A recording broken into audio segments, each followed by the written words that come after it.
आज और वर्कआउट करूंगा थोड़ा। नमस्कार, मैं हूं करिश्मा और बंसल न्यूज की खास पेशकश और कितना वर्कआउट में आपका स्वागत है। मध्य प्रदेश में मंत्रियों के विभागों का बंटवारे का मामला एक बार फिर अधर में लटकता हुआ नजर आ रहा है।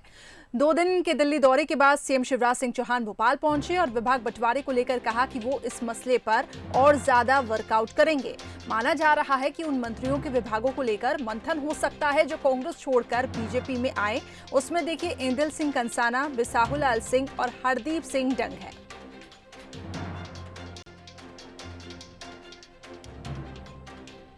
विस्तार तो हो गया और विभाग अब बंटने वाले। आज और वर्कआउट करूंगा थोड़ा। आज और वर्कआउट करूंगा और जल्दी बांट दूंगा। विस्तार तो हो गया और विभाग अब बंटने वाले। आज और वर्कआउट करूंगा थोड़ा। आज और वर्कआउट करूंगा और जल्दी बांट दूंगा। वहीं दूसरी तरफ देखिए, विभागों के बंटवारे को लेकर मंत्रियों का कहना है कि मुख्यमंत्री पूरी तरीके से सोच समझकर विभागों का बंटवारा करना चाहते हैं और ये भी देखा जा रहा है कि कौन किस विभाग को जिम्मेदारी से संभाल सकता है।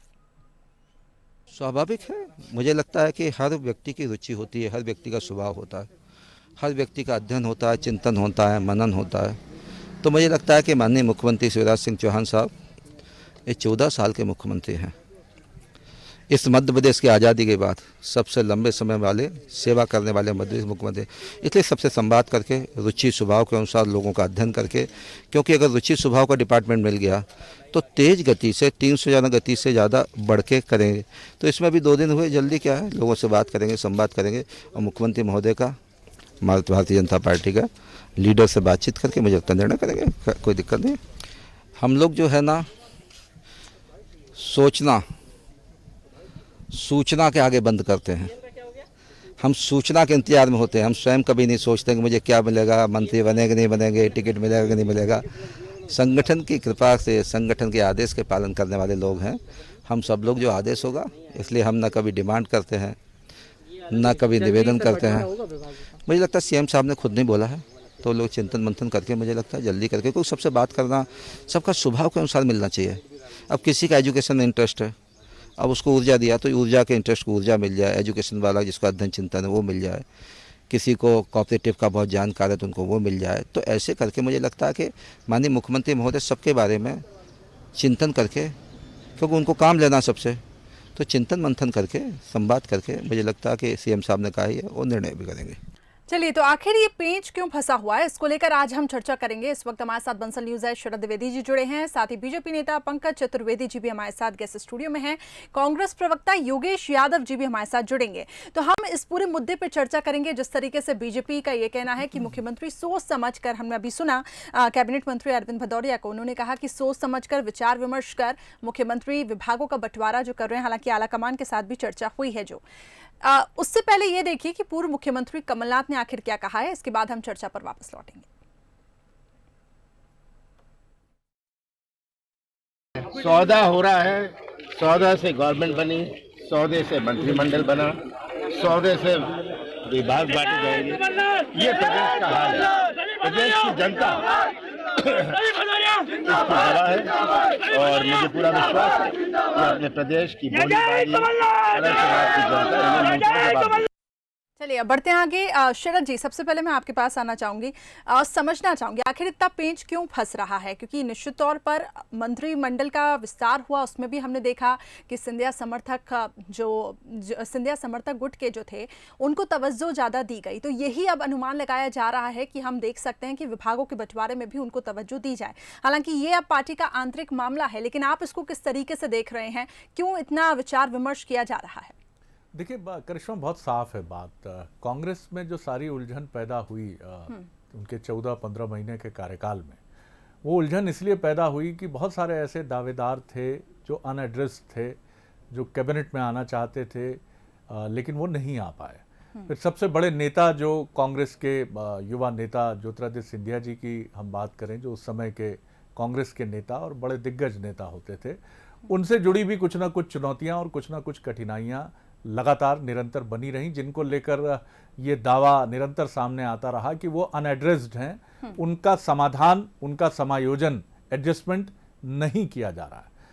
अब बीजेपी के साथ जब एक कन्वर्जेंस हुआ है, एक सम्मिश्रण हुआ है, एक मुलाकात हुई है और अब ये सारे नेता, खुद ज्योतिरादित्य सिंधिया और तमाम जो नेता हैं वो बीजेपी का हिस्सा हैं, तो ये बहुत ज़रूरी है केंद्रीय नेतृत्व बीजेपी के लिए कि वो कोई भी ऐसा इशू सतह पर ना आने दे जिस तरह का विषय कांग्रेस सरकार के समय बना था और जिसकी वजह से कांग्रेस की सरकार को हटना पड़ा। अपने अंतर विरोधों की वजह से आप कह सकते हैं बीजेपी ने उसका फ़ायदा उठाया, तो वो फ़ायदा बीजेपी को उठाने का मौका मिला और राजनीति में ऐसे अवसर कोई भी नहीं छोड़ता है। तो केंद्रीय नेतृत्व बीजेपी ये बिल्कुल नहीं चाहता है कि नए आए हुए ये जो साथी हैं ये बहुत लंबी पारी खेलें, क्योंकि बीजेपी के लिए भी चुनौती ये मानी जाती है कि आप शिवसेना जैसे अपने गठबंधन के सहयोगी दलों को अपने साथ नहीं जोड़ पाए और उन्होंने एनसीपी और कांग्रेस के साथ जाकर महाराष्ट्र में सरकार बनाई। इस पर बीजेपी में बहुत चिंतन मनन हुआ है केंद्रीय स्तर पर कि आखिर हम उन लोगों को जिनको ससम्मान हम बीजेपी में लाते हैं, वो बीजेपी का हिस्सा होते हैं, बीजेपी के साथ किसी न किसी रूप में जुड़ते हैं, वो लोग आखिर ये क्यों परसेप्शन बन रहा है कि बीजेपी उन लोगों के साथ न्याय नहीं कर पाती है।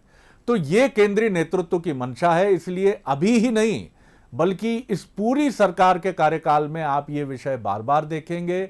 ये एक नया कन्वर्जेंस है, हम सबको लग सकता है कि ये क्या हो रहा है, लेकिन ये शिवराज जी को भी बहुत स्पष्ट है, शिवराज जी भी सहर्ष से सहमत हैं कि जब भी ऐसे विषय आएंगे दिल्ली जाना ही होगा, दिल्ली में बैठना होगा जेपी नड्डा जी के साथ, क्योंकि सिंधिया जी केंद्रीय राजनीति के एक फ्रंटलाइनर लीडर के तौर पर रहे हैं अब तक उनका, चाहे पहले कांग्रेस में या अब बीजेपी में, इसीलिए राज्यसभा में उन्होंने चुना है और मुझे लगता है कि जल्दी हम उन्हें केंद्रीय मंत्रिमंडल में भी देखेंगे। तो ये बहुत साफ है कि ये वो बात करते हैं दिल्ली में केंद्रीय बीजेपी के जो प्रमुख नेता हैं, फिर वहां एक सहमति बनाने की कोशिश होती है और शिवराज जी दिल्ली जाते हैं।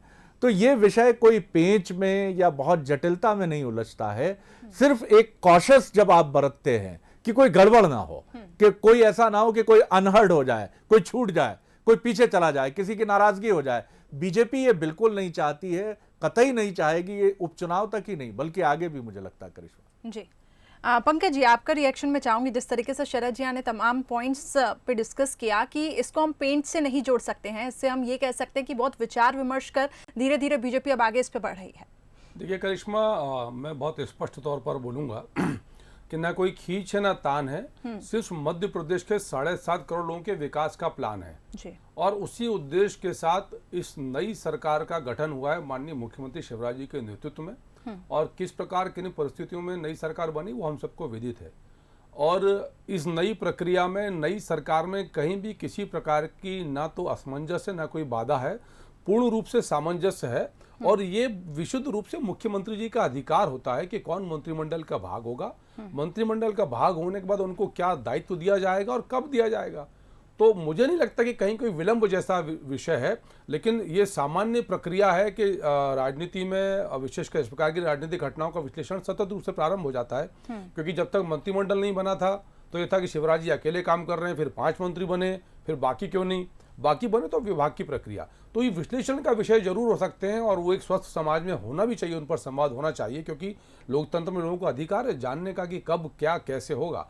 लेकिन जो करने का अधिकार है वो विशुद्ध रूप से माननीय मुख्यमंत्री जी के पास है। और मुख्यमंत्री जी, जैसा हमारे मंत्री आदरणीय भदौरिया जी ने कहा, अरविंद भदौरिया जी ने कहा कि इस मध्य प्रदेश के आज़ादी के बाद से, जब से 56 में मध्य प्रदेश बना, सबसे अधिक समय तक कार्य करने वाले मुख्यमंत्री हैं और आज भी इस मध्य प्रदेश के मुखिया हैं। तो उनको बखूबी करिश्मा इस बात का ज्ञान और भान है कि मध्य प्रदेश के विकास के लिए जो टीम बनाई है उसमें किसको क्या काम देना है, ताकि जो मंशा भारतीय जनता पार्टी संगठन की मध्य प्रदेश को आगे लेकर जाने की है उस पर बखूबी हम काम कर सकें। जी योगेश जी, बीजेपी इसलिए विचार विमर्श कर रही है ताकि जो गलतियां हमने देखी, जो नाराजगी हमने देखी जो कांग्रेस में थी, आखिर वो अब निकलकर सामने ना आए और इस वजह से शायद ये लेट लतीफी हो रही है, बीजेपी का ये कहना है। करिश्मा, इसके पहले माफी चाहूंगा मैं, एक शत्रुघ्न सिन्हा जी का दिलचस्प ट्वीट है, योगेश जी भी उस पर तवज्जो चाहूंगा मैं, योगेश जी की और पंकज जी की भी। और कांग्रेस नेता शत्रुघ्न सिन्हा ने ये ट्वीट करके मध्य प्रदेश बीजेपी पर तंज कसा है अपने खास अंदाज में, खामोश। उन्होंने कहा है कि मध्य प्रदेश की बीजेपी 3 खेमों में बटी है, एक महाराज, दूसरा नाराज और तीसरा शिवराज। ये शत्रुघ्न सिन्हा जी का खास अंदाज है। तो उन्होंने ये बड़ा जुमला चल भी रहा है और ये जुमला उन्होंने पकड़ भी लिया है कि मध्य प्रदेश में बीजेपी 3 खेमों में बट गई है, महाराज, नाराज और शिवराज। चलिए इस पर पंकज जी की रिएक्शन तो मैं लूंगा, लेकिन पहले योगेश जी।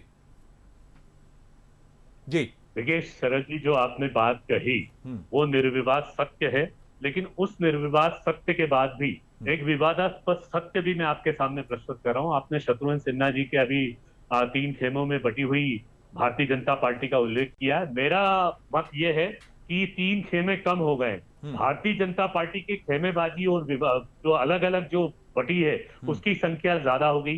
एक भारतीय जनता पार्टी जेपी नड्डा जी की, दूसरी भारतीय जनता पार्टी नरेंद्र मोदी जी की और अमित शाह जी की, तीसरी भारतीय जनता पार्टी सिंधिया जी की, चौथी भारतीय जनता पार्टी वीडी शर्मा जी की, नरोत्तम मिश्रा जी की और कैलाश विजयवर्गीय जी की, 5वीं भारतीय जनता पार्टी शिवराज सिंह जी चौहान की। तो इतने खेमों में बटी हुई ये भारतीय जनता पार्टी है कि अब ये एक विवादास्पद सत्य हो गया है कि भारतीय जनता पार्टी केडर की पार्टी नहीं रही है। और मुझे पहली बार एक मुख्यमंत्री पर दया आ रही है, जो मुख्यमंत्री चौखट घिसते घिसते 5 बार 6 बार दिल्ली के चक्कर लगाने के बाद जिनके अस्तित्व पर प्रश्न चिन्ह हो गया और जिनके अंदर जिनकी शब्द खुद ही फूट पड़े, जिन्होंने अपने आप को खुद विष पाई बता दिया कि मुझे तो विष पीना ही पड़ेगा। अब विष पीने के बाद भी अमृत नहीं निकल पा रहा, विष ही विष निकल रहा है, तो क्या करेंगे कि विषाक्त हो चुका है पूरा सामान।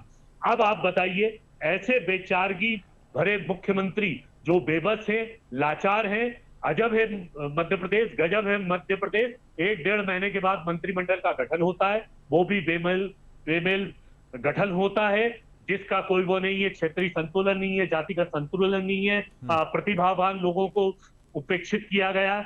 उसके उपरांत गठन होने के बाद एक बेबस मुख्यमंत्री को मंत्रिमंडल के विभागों के बंटवारे में 5 से 6 दिन लग जाते हैं। ये मध्य प्रदेश का प्रजातांत्रिक दुर्भाग्य तो है ही, प्रशासनिक दुर्भाग्य और मध्य प्रदेश की जनता का भी दुर्भाग्य कि हम ये तमाशा पहली बार देख रहे हैं। और ये तमाशा शायद पहली बार ही सब नजर आ रहा है कि वो विधायक जो विधायक ही नहीं है, योगेश जी, लेकिन ऐसी सलाह देने वाले कम नहीं है कांग्रेस के लिए, जो कहते हैं कि ज्योतिरादित्य सिंधिया जी जब कांग्रेस में थे तो भले ही बेबसी न दिखाती कांग्रेस, थोड़ा संयम और सम्मान दिखा देती तो शायद सरकार नहीं जाती। देखिए आप शरद जी, आप अच्छी तरह जानते हैं कि सरकार जाने का कारण सम्मान के अलावा बहुत सारे व्यक्तिगत हित भी हुआ करते हैं। पंकज भाई बैठे हुए हैं, वो इस बात को अच्छी तरह जानते हैं। चलिए मैं पंकज जी से ही इसका जवाब लेता हूं। बहुत सारी बातें योगेश जी ने कही हैं और कुछ बड़े तीखे आक्रमण भी करने का प्रयास उन्होंने किया है। आप किस तरह देखते हैं पंकज जी? उन्होंने मुख्यमंत्री जी की भूमिका को लेकर भी कहा काफ़ी प्रेशर है, शत्रुघ्न सिन्हा के ट्वीट की भी बात है, तमाम चीज़ें आप देख रहे हैं, क्या कहेंगे? देखिए शत्रुघ्न सिन्हा साहब का शरद जी दोष नहीं है, वो अब कांग्रेस पार्टी में आकर कांग्रेस पार्टी में शरद जी यही स्थिति है कि जाकी रही भावना जैसी प्रभु मूरत देखी तिन तैसी। तो अब शत्रुघ्न सिन्हा जी उस कांग्रेस पार्टी में है जहां पग पग पर डग डग पर खेमेबाजी, खानेबाजी, गुटबाजी व्याप्त है और आज तक कांग्रेस पार्टी उससे मुक्त नहीं हो पाई। गरम दल, नरम दल, गांधी जी, सुभाष चंद्र बोस से लेकर गुटबाजी का जो बीज कांग्रेस में ये बात है कि ये कांग्रेस वो कांग्रेस नहीं है, पर जो मूल से आया वो अब इतना जिस प्रकार इतना व्याप्त हो चुका है पूरी कांग्रेस पार्टी में कि वो तय नहीं कर पाते। और गुटबाजी की रस्सी जकड़न में सारे नेता आपस में गुथे हुए या लड़खड़ाकर गिर रहे हैं। अब ये योगेश भाई बात कर रहे हैं मुख्यमंत्री शिवराज सिंह चौहान साहब की कि उन पर इनको तरस आ रहा है। सर, तरस आपको पूर्व मुख्यमंत्री माननीय कमलनाथ जी पर आना चाहिए, जिन विचारों को ये पता ही नहीं चला कि दिग्विजय सिंह जी के भरोसे उनकी सरकार चली गई। और ये मैंने नहीं कहा योगेश भाई, ये माननीय कमलनाथ जी ने स्पष्ट तौर पर कहा कि दिग्विजय सिंह ने भरोसे में रखा। तो सर, किसी पर तरस खाना है तो बड़े भाई साहब, छोटे भाई साहब पर तरस खाइए, जो 15 साल के बाद सिंधिया जी के नाम पर सरकार बनी, मुख्यमंत्री बने कमलनाथ जी, सरकार चला रहे थे छोटे भाई साहब। तो तरस वहां खाना है योगेश भाई, तरस उस कांग्रेस पार्टी पर खाना है जिसको प्रत्याशी नहीं मिल रहा है, तरस उस कांग्रेस पार्टी पर खाना है जो कोशिश करे कि कहीं से कोई ऐसा व्यक्ति मिल जाए जो कांग्रेस की साख बचाए। इसीलिए मैंने कई मंच से कहा कि आज भारतीय जनता पार्टी के मंच से बैठा हूं, इसलिए नहीं बोल रहा, किसी अहंकार अभिमान से बात नहीं कर रहा, कि कांग्रेस पार्टी इन 24 उपचुनाव में ढंग के प्रत्याशी खड़े कर ले शरद जी, वही इनकी विजय होगी, बाकी जीत का स्वप्न छोड़ दीजिए। चलिए ये वक्त बताएगा। और की तरफ आप दोनों मित्रों का बहुत बहुत धन्यवाद और शुभकामनाएं उपचुनाव के लिए।